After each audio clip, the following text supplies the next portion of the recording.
Father Mayo and the Divine Collective. My confession goes back to 1986. Like most 13-year-olds, I had a dislike of school. This dislike would often manifest itself in forms of illnesses, such as the croaky-voiced sore throat, the painful headache, and of course the infamous tummy ache, all in my case, faked. We get quite a few like this. Yeah. I'd perfected some of these and had enjoyed a number of days alone in the house watching videos of England's greatest goals on the VHS or playing my Atari. As I always picked, ask your parents, always picked mornings where my mother would be rushing out to work and would not be able to give me a proper parental examination. I must add that my dislike of school was caused by a particular lesson I dreaded, which was mathematics, and even more so, maths with a teacher I had who I shall refer to as Mrs. C. The week in question, in desperation to get out of school on Monday, I decided I had to go big, and so at lunch on Sunday, despite loving my weekly bacon butty, that's an interesting Sunday lunch. Anyway, I only picked at it, complaining of a bit of cramp and sickness, and I took myself off to my room. An hour or so later, on hearing my dad coming up the stairs, I began to moan and groan. And when he came into my room and asked how I was, I answered in my most feeble voice, "My tummy really hurts." My plan was for the pain to ease off in time, to have some Sunday roast, then come back in the evening and, oh no, I've got to be off in the morning. Oh no, it's come back again, so I'll be off school in the morning. Mum would be too busy to properly investigate. Day off school. Genius. Anyway, my dad spoke to my mum, and the next thing I heard one of them say was, "He's on his way." It appears my performance had been so great that my parents had called the local doctor. So this is a period piece from the days when you called the doctor on a Sunday and they came round. Yes, it appears, yes. So I had two choices. Ease up the act and get a clean bill of health from the doctor and then get sent to school the next morning, or keep up the act, working on the basis that after a visit from the doctor, there's no way I could be sent to school the next day.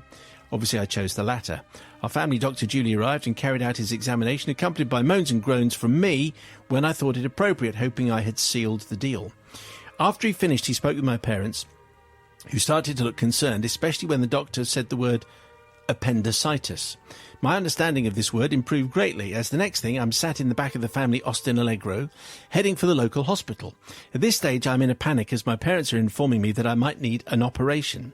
Once at hospital, a doctor soon arrived, and even more poking and prodding took place. More moans and groans and whimpers were given. The doctor looked puzzled and began chatting. Then relief. They decided they did not think it was appendicitis, but then one of them said, "But we will admit him overnight to be on the safe side." So I'm then being wheeled through the corridors up to the children's ward. At this stage, after being able to change into my Star Wars pyjamas, a smugness, so many period references in this, a smugness came over me like a wave. My goal had been achieved. No school tomorrow for me. True, I wouldn't be watching England's greatest goals and playing Atari, but no maths with Mrs. C. Shouting, "Simultaneous equations! Come on, boy!" After an hour, that was my teaching voice from the 80s. Because they all talked like that in the 80s. After an hour, I waved off my parents, who were still worried about my mystery illness, and began to look through the rather poor selection of books and games, thinking of what I'd get for tea. Turns out I was getting nothing at all. I'd been put on nil by mouth as a precaution, should I need surgery. Then it was bed and lights out at 8 p.m. This hospital adventure was turning out to be a bit rubbish. Oh dear. Morning came, and the doctor arrived for rounds, accompanied by several others, all in white coats.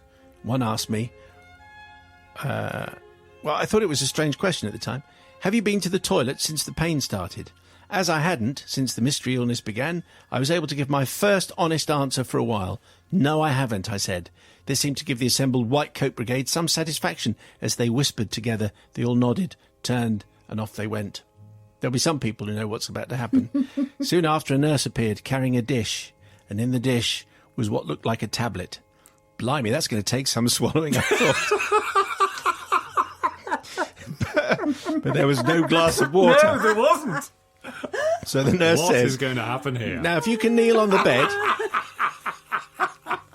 and remove your pyjama bottoms," the nurse instructed me. Oh dear. "What?" I asked in a mixture of puzzlement and fear. The instruction was repeated in that stern voice nurses have when dealing with an awkward patient. Well, Father Simon, I'm sure you've realised what it was. Yeah. As a 13-year-old who'd never heard of appendicitis, I certainly never heard of a suppository. I won't go into the details. But after she'd done what needed to be done, I was instructed to try and hold things in a bit as long as you can. Well, it wasn't long. However, it satisfied the doctors that I'd just been a bit bunged up, so after being kept in another night, the doctors then congratulated themselves on getting, shall we say, to the bottom of the mystery, and I was packed off home. I'd like to say that was the end of my fake illnesses, but it wasn't, actually. However, never again did I try and pull that particular ruse.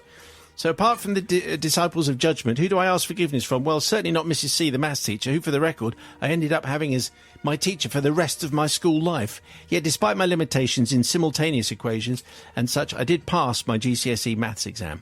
I also don't seek forgiveness from the doctors who examined me and could not see through the acting of a 13-year-old, nor the nurse who told me to try and hold things in a bit.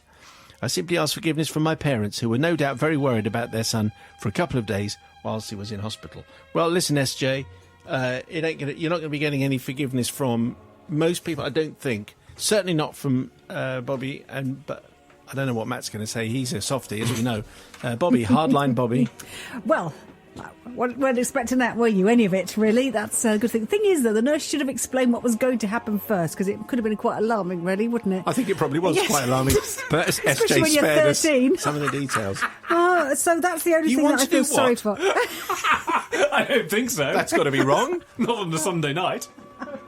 It was the next day. It was after, Sunday programming. Anyway, what I was going to say is, no, you're Yes. not forgiven. And also, you missed a trick here. If Mrs. C was your form tutor for the rest of your life, as well as your maths teacher, why didn't you just go up to her and say, look, I'm really struggling. She might have said, oh, of course, I'll help. So there's your mistake, SJ. So Okay. you're not forgiven Well, for then- wasting the Wasting hospital police time. Okay. wasting nurses and doctors' time. Matthew. Yes, well, I love this confession because we've had so many of these sort of tales of people sort of faking injury or faking illness and then being taken to hospital and because they can't back down, find themselves in desperate situations. So this definitely passes, and I'm going to forgive just because of the phrase "try and hold it in for a bit," because what?